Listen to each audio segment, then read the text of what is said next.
Hey everyone, glad to see you here this morning or whenever you're watching this, I guess, right? I always say we can't say this morning because no one knows what time. We don't know what time everybody's watching something. Bill, Exactly. You yelled at me a few times about that. I know. Now I yell at myself. I totally forgot about it. Well, glad to have you back too. Bill and I were just chatting. We're going to have a couple more guests coming on over the next few months so that you don't have to just hear the two of us chatting. But today we kind of wanted to talk about this time of year. Q4 is the best time for buyers to buy, but we also start to see people relocating for jobs because usually around the 1st of January is when when companies are putting in new hires, and we see a lot of movement this time of year. And I was just looking at our stats for listings, and we have 25, a little over 20, so a little over 1,000 more than we had last week. And I'm not saying those are relocations necessarily, but a lot of times this time of year, we're starting to see people who have to relocate to other states, getting their house ready to sell, put on the market, and making, sometimes they want to rent back. And we need to talk about that too, because from a relocation perspective, you want to stay in your house till January, but you want to sell it early. A buyer can't always buy that because there's a difference between an investor loan and a primary loan. Yep. Occupancy. That's the big thing nowadays, right? So what happens when my seller says, I would like to rent out my house for 2 months afterwards, and it's someone who's Well, buying the property? What do they have to know as a seller? yeah. So the cutoff in 60 days. Okay. Look, 60 So is okay, but anything after that is considered an investor? an investment loan, correct. So in 60 days, when you purchase a home and you sign the loan paperwork and you're occupying this as your primary house, right? You are promising the investor, you are signing the document in the low, big stack of papers, right? That you're going to be occupying that property within 60 days, 60. So that is a stopping point. When you have a rent back or a lease back, even if there's no money involved, it's an issue. It becomes an investment loan or a second home loan, right? So when you're looking at cross state moves, right?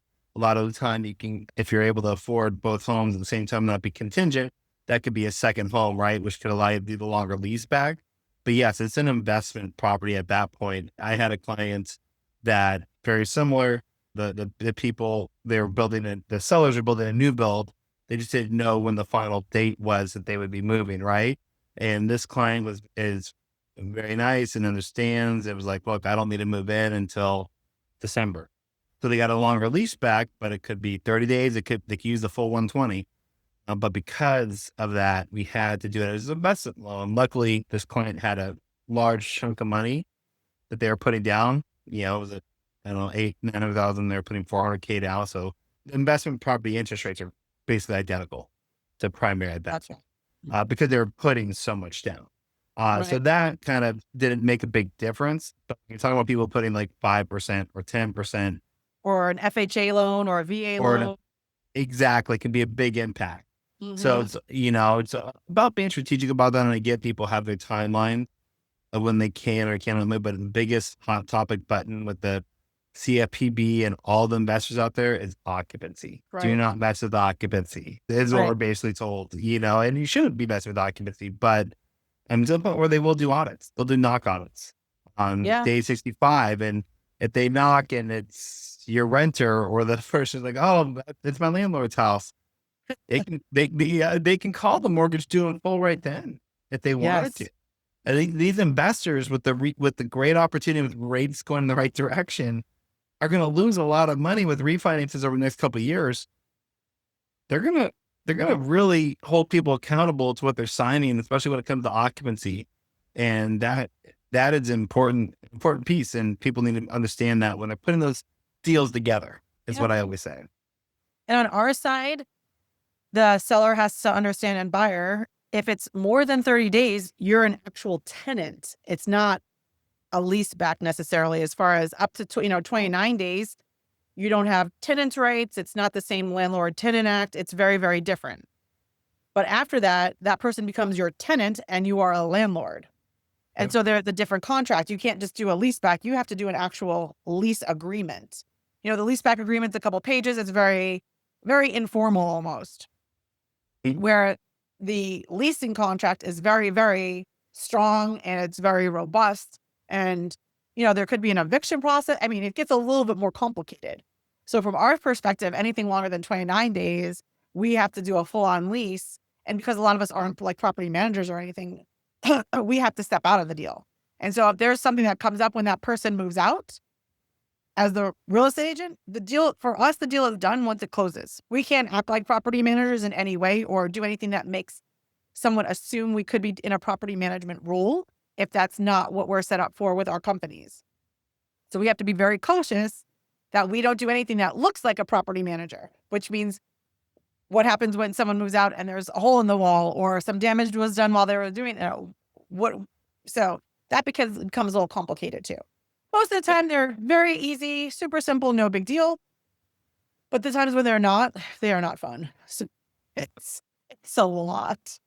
No, that's the risk that you take a little bit with it, but having the right professional corner like yourself and myself, and you have connections to property management companies that could help with that too, right? Absolutely. So that's the great opportunity there. But I think right now what you see in the market is people are getting ready. I think, like we said before, our selling season is going to be October, November, December, probably going into next year, Q1, right?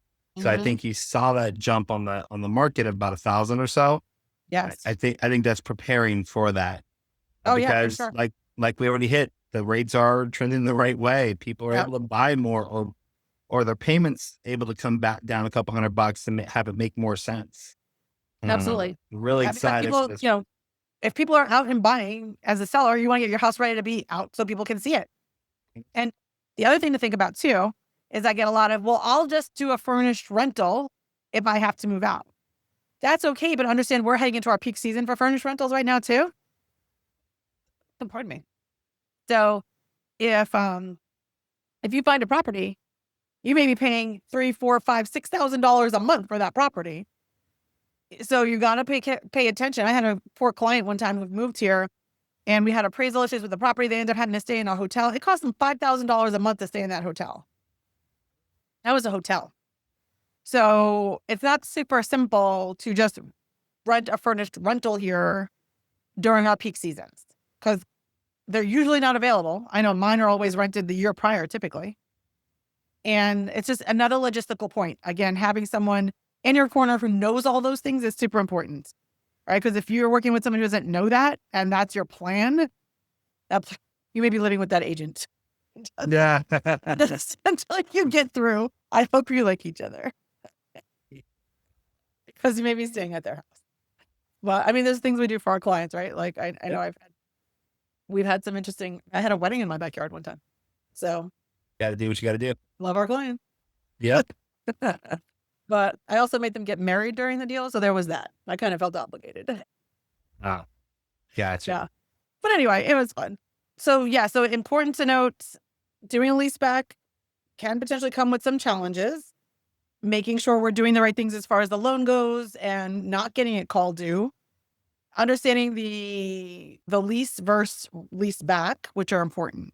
So those are I think the highlights from the call today. We want you to make sure you understand, especially because we're heading into relocation season. And as we've said multiple times in the past, Bill and I can help with your move anywhere in the world. Basically, we have connections to realtors, lenders. Bill can write in a lot of different places, moving companies. We're pretty well connected with any service you need. So if you just have questions or you're in the process of relocation, let us know. I work with relocation companies. I know what they require and all the stuff needed because it's not just listing a house. Relocation companies want a lot more information. So happy to work with those guys, and I know Bill is as well. So, well, we appreciate you tuning in today and listening. And if you have any questions, I'm going to put our contact information in the comments. So please reach out. Any parting words, Bill? No, I think we hit it all. Awesome. Have a great rest of your day. You too. Bye.